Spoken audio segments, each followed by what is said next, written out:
Assalamualaikum warahmatullahi wabarakatuh. Selamat pagi. Di pertemuan berikut ini hari ini di hari Sabtu yang kelas A dan B itu bersamaan. Walaupun nanti waktu presensinya saya atur ya untuk kelengkapan di sistem. Untuk pembahasan selanjutnya itu kita masih di masalah relevan cost, beberapa keputusan yang terkait dengan perusahaan setelah kemarin masalah mempertahankan atau memberhentikan suatu segmen atau cabang perusahaan. Kemudian yang kedua, membeli atau membuat sendiri spare part atau komponen dalam produk yang mau kita produksi. Keputusan yang ketiga yaitu keputusan mengenai apakah kita akan menerima atau menolak pesanan khusus. Gitu ya. Nah, sebelum kita masuk ke keputusan yang ketiga, saya mau beri contoh soal dulu untuk yang kemarin. Untuk memperkaya aja sih, soalnya tadi pembahasan yang saya lihat di kelas yang terakhir kan kelas B ya. Saya lihat sudah benar sih kalau cuman perhitungannya. Sudah betul sih masalah perhitungan, cuman masalah interpretasi. Karena penggunaan metode inkremental atau selisihnya dengan metode yang membandingkan laporan keuangan itu berbeda.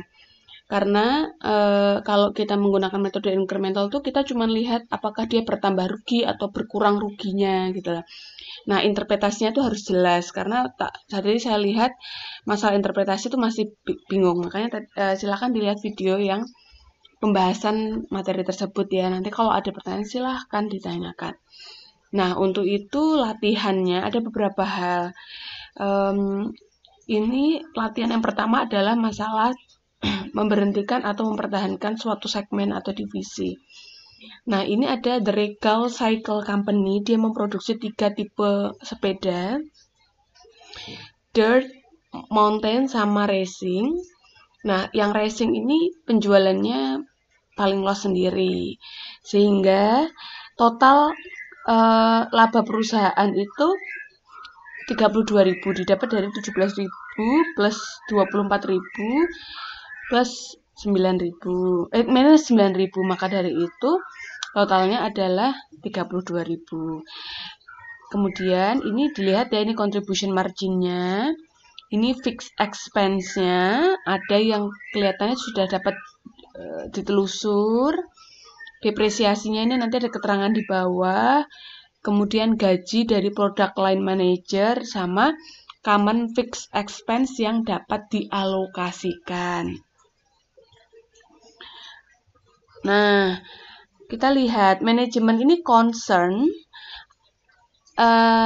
mengenai rugi yang berkelanjutan dari racing bikes dan mereka ingin merekomendasikan, dia ingin rekomendasi apakah segmen racing bike ini akan diteruskan atau harus didiscontinue atau dihentikan. Nah, kemudian keterangannya adalah ada special equipment, peralatan yang khusus itu digunakan hanya untuk memproduksi racing bike dan nggak punya harga jual untuk nilai untuk di resell dijual kembali dan nggak bisa digunakan untuk divisi yang lainnya. Nah, maka dari itu kerjakan apakah racing bike ini sebaiknya tetap diproduksi atau dihentikan. Jelaskan, berikan komputasi untuk mendukung jawaban kalian. Nah, sebenarnya ini ada dua pekerjaan. Yang pertama bisa menggunakan metode incremental. Yang kedua itu diminta recast the above in a format that would be more usable to management in assessing the long run profitability of the various product lines. Nah, ini diminta membuat sebenarnya kayak ini sih laba rugi yang formatnya kayak gini untuk melihat profitabilitas jangka panjang pada beberapa produk yang ada di Regal Cycle Company. Kalau ini berarti menggunakan metode yang membandingkan antara laba rugi yang satu dengan yang lainnya. Kalau ini metodenya incremental yang atasnya. Itu ya kira-kira. Nah, makanya Anda lihat mana biaya relevan, mana yang enggak. Gitu ya. Nah, kalau ini make or buy kayak kemarin ya, sebenarnya dia kalau bikin sendiri ini, kalau dari pihak luar ini $21 belinya ya. Tapi ketika dia menerima menerima tawaran dari pihak luar, fasilitas yang sekarang dikerjakan buat produksi S6 ini bisa disewakan ke perusahaan lain dengan nilai 80.000, jadi nggak nganggur. Nah, itu nanti kira-kira gimana? Han Products menentukan 2/3 dari fixed manufacturing overhead ini diaplikasikan ke S6 dan akan terus ada walaupun S6 ini dibeli dari pihak luar perusahaan. Jadi fix ini nanti pakai pembagian 2/3 itu bisa dialokasikan, 2/3 itu tetap terjadi dan akan tetap terjadi ketika dia beli dari luar. Nah, Anda diminta buat komputasi tapi menggunakan naik apa turun berapa sih gitu loh. Kalau dia menerima pesanan dari luar. Nah, nanti kalau untuk bahas soal yang masalah poin berapa tadi ya? Masalah ini tadi make or buy, Anda bisa lihat di sini ya. Nah, kan nanti kalian ngitung ininya dulu ya, make or buy-nya sekian, kan? Nah, tapi nggak berhenti di situ, karena ada opportunity cost ketika Anda beli dari luar itu berarti kalian tuh bisa menyewakan alat yang kalian miliki itu ke pihak luar. Jadi kan nanti gini, make or buy, terus kemudian opportunity cost-nya ini nanti adalah cost yang hilang ketika Anda memilih suatu pesanan. Ya kan? Berarti kalau kamu memilih untuk membuat, ini kamu kan akan dapat 60.000. Nah, ini akan hilang kan kesempatannya, tapi ini jadi cost, gitu lah. Jadi 172.000. Tapi kalau kamu membeli, Anda bisa dapat kesempatan itu. Maka kalau ini perbandingannya adalah Anda kalau buat totalnya segini, kalau beli totalnya segini. Maka sebaiknya mendapatkan yang mana? Anda memilih yang mana? Kalau keadaannya kayak gini kan berarti Anda memilih yang dia memilih untuk membeli dari supplier karena dia cost-nya lebih kecil. Kalau di sini kan kalau dengan kalau tadi nggak ada penyewaan berarti dia akan memilih untuk membuat gitu ya.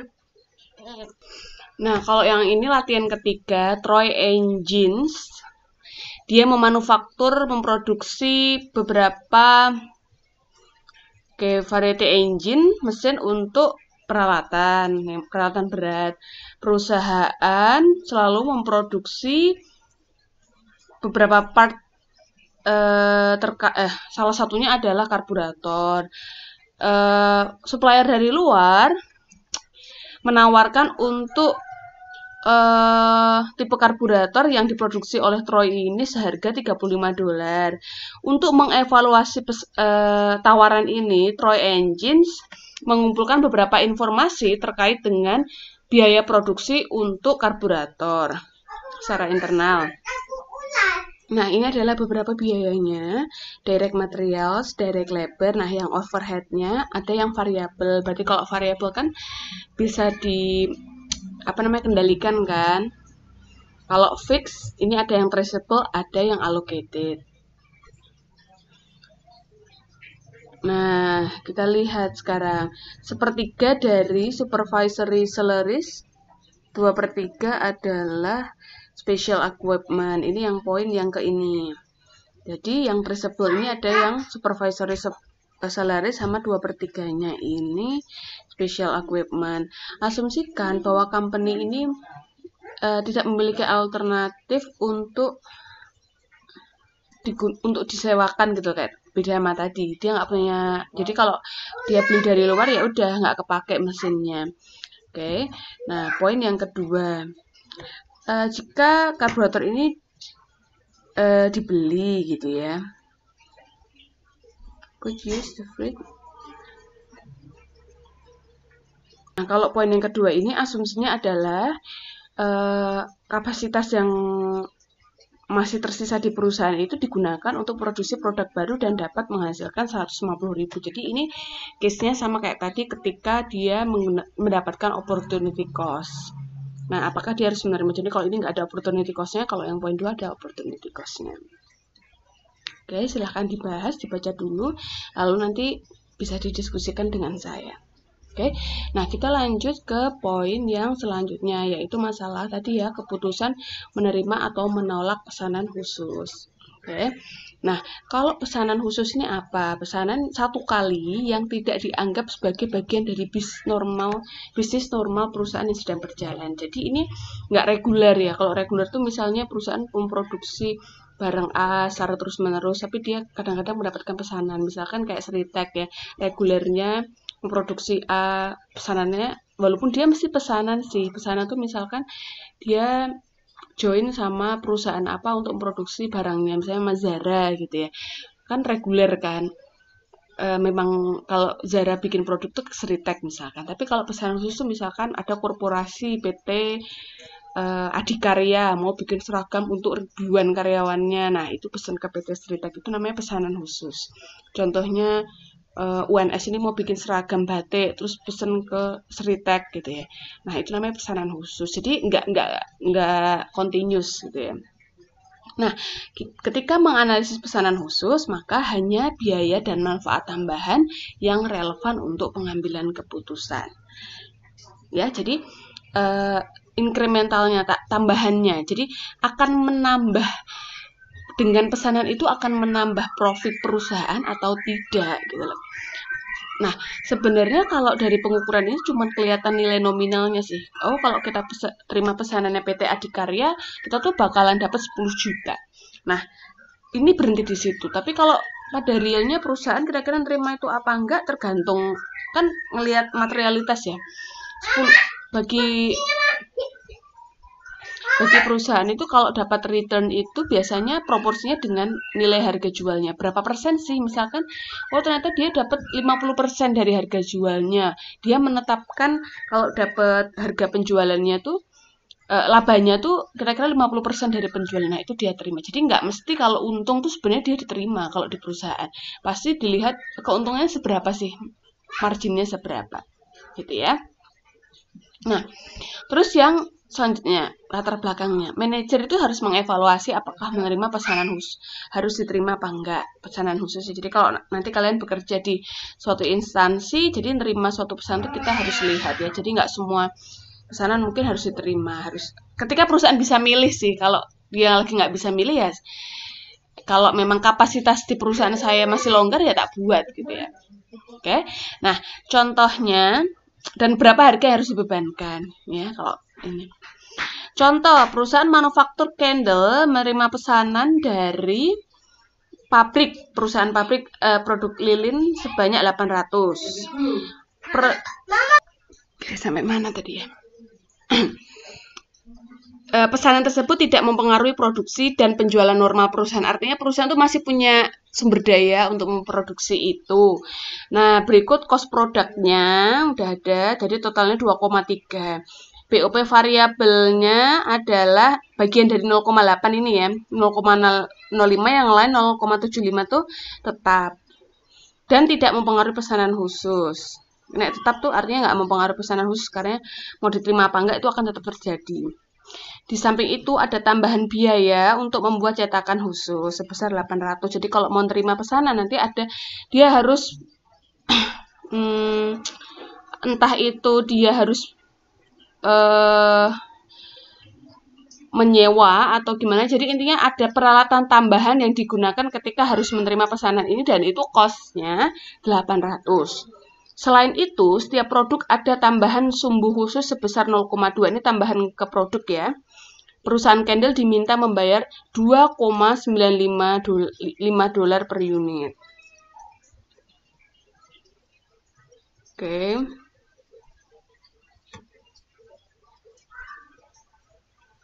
Jadi dia harga jualnya segitu ya 2,95. Nah, caranya gimana? Bila pesanan tersebut diterima, apa pengaruhnya terhadap laba operasi bersih perusahaan? Pertanyaannya kan pengaruh kepada laba operasi bersih. Nah, hanya tambahan dan manfaat yang relevan yang digunakan. Nah, kita lihat nih per unitnya. Harga jualnya 2,95, tadi diketahui ya. Nah, ini kan harga jualnya kan 2,95. Tadi diketahui ya di depan ini ya, 2,95. Nah, kemudian kalau total lilirnya 800 berarti 2,95 kali 800. Ini 1,35 diketahui, 0,15, 0,05 itu tadi BOP yang variabel kan diketahui. Terus tambahannya sumbu khusus untuk setiap produk yang dibuat adalah sekian, jadi totalnya 1,75. Kalau kali 800 sekian. Nah, ini ada biaya tetapnya. Cetakan khususnya adalah 800. Nah, BOP tetap nggak kita masukkan di sini ya. Kenapa? Karena mau dia dibuat atau nggak diterima pesanan tersebut, itu akan tetap terjadi. Oke, jadi ingat ya, hanya tambahan manfaat dan cost yang relevan yang kita gunakan untuk menghitung penerimaan dari cost ini. Oke, 160. Jadi ini 2.360 dikurangi 2.200 sama dengan 160. Artinya dengan adanya kesimpulannya adalah pengaruhnya terhadap laba adalah ketika kita menerima pesanan tersebut, maka perusahaan akan mendapat tambahan laba operasi sebesar $160. Maka keputusannya intinya kalau dia positif sih diterima kalau yang ini, gitu ya. Oke, maka sebaiknya perusahaan menerima pesanan khusus tersebut. Kayak gitu ya. Berapapun ini kalau positif itu diterima. Oke. Nah, terus sekarang ini ada contoh latihan lainnya. Imperial ini perusahaan kayak perhiasan gitu ya. Mempertimbangkan untuk menerima pesanan dengan 20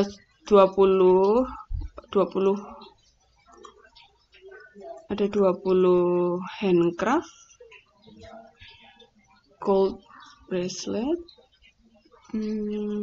menerima pesanan 20 gelang untuk wedding party, untuk diberikan di wedding party. Nah, normal sellingnya tuh sekian. Oke. Harga normalnya tuh sekian. Dan produk costnya tuh 149. Seperti ini. Oke.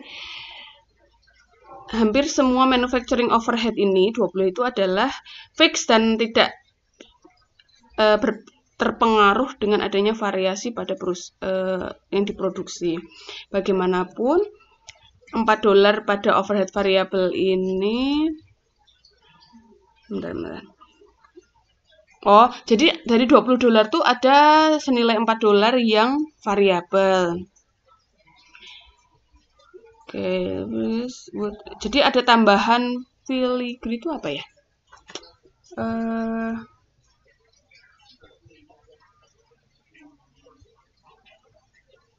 Kayak semacam tambahan perhiasannya kayak bukan motif sih, kayak tambahan gitu loh.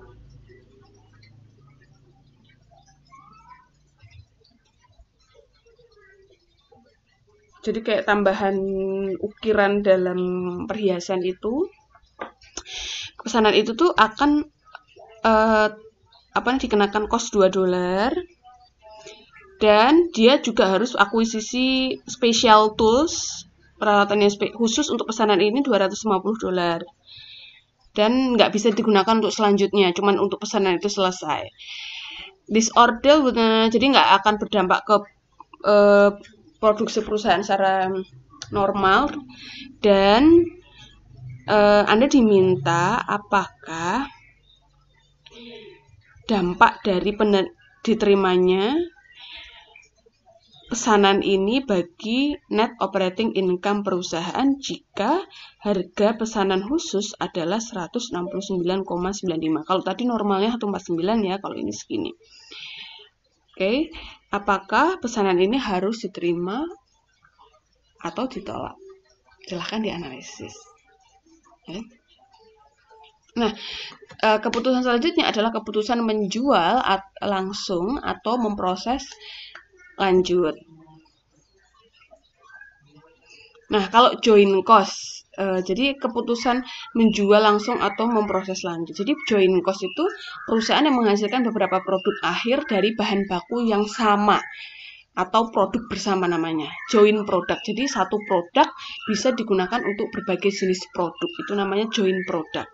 Nah, ada yang namanya split of point adalah titik proses produksi di mana produk dapat diakui sebagai produk yang terpisah. Join cost digunakan untuk menjelaskan cost yang terjadi sampai produk itu dipisahkan. Nah, proses lanjut atau produk bersama akan dilakukan bila setelah produk tersebut dipisahkan, ada tambahan pendapatan yang lebih besar daripada biayanya. Maksudnya gimana? Mungkin masih bingung kalau jenisnya kayak gini ya. Nah, jadi kalau bayanginnya tuh gini, ini join input ya. Nih, join input. Nah, ini proses yang sama. Oke. Bisa menjadi oil, gasoline, sama chemicals. Ini namanya split of point. Oke. Dipecah, di split jadi beberapa produk. Kan? Nah, ini tambahan proses baru dijual di produk yang berbeda. Kalau di sini dia nggak perlu nambah proses, dia langsung dijual.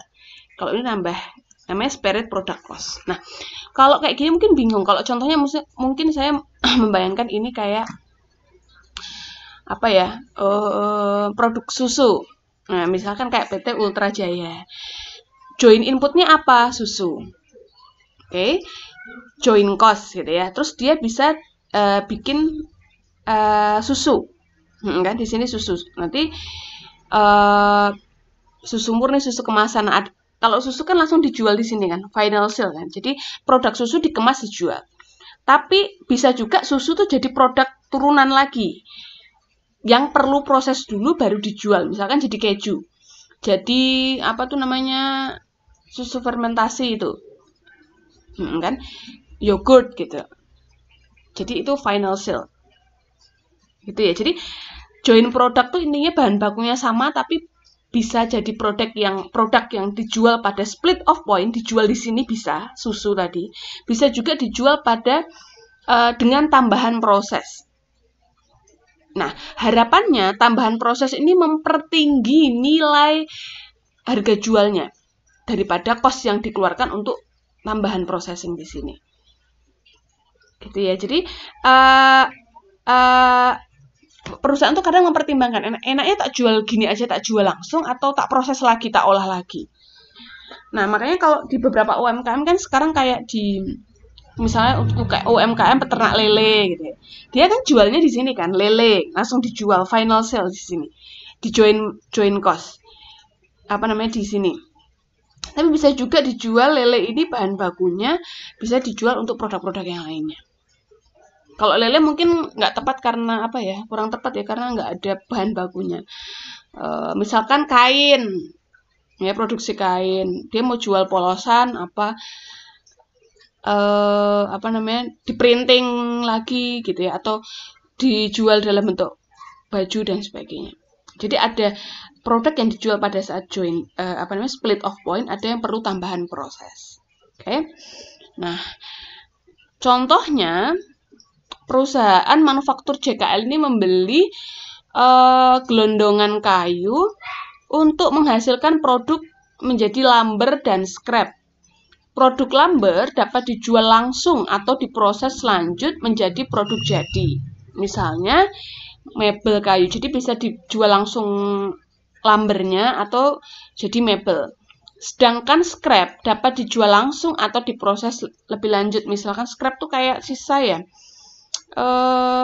misalnya aksesoris kayu. Jadi kayak sisa-sisa dari apa namanya, furniture itu loh. Kadang dibuat tempat tisu atau aksesoris-aksesoris lainnya, atau apa tuh namanya, kursi kecil gitu ya, dingklek lah bahasa Jawanya. Kadang-kadang kan kalau di furniture kayak gitu. Nah, kita lihat enaknya furniture itu buat cukup kayu gelondongan aja atau sebaiknya menambah proses itu. Nah, kalau dia jual di split of point, artinya jual gelondongan, itu harga jualnya 140. Tapi kalau di proses lebih lanjut, harga mebelnya itu adalah 270. Ini juga segini. Jadi kan sebenarnya meningkat ya. Nah, tapi peningkatan ini nggak melulu, laba kita tambah 130. Kenapa? Karena ada cost yang dikeluarkan setelah untuk proses lanjut. Ya iya, dari gelondongan ke furniture pasti ada butuh tenaga kerjanya kan. Butuh bahan baku, bahan tambahannya. Oke. Nah, sekarang kita analisis. Oke. Kalau di proses lanjut 270 dikurangi harga jual ada split of point 140, dia mendapat tambahan pendapatan 130.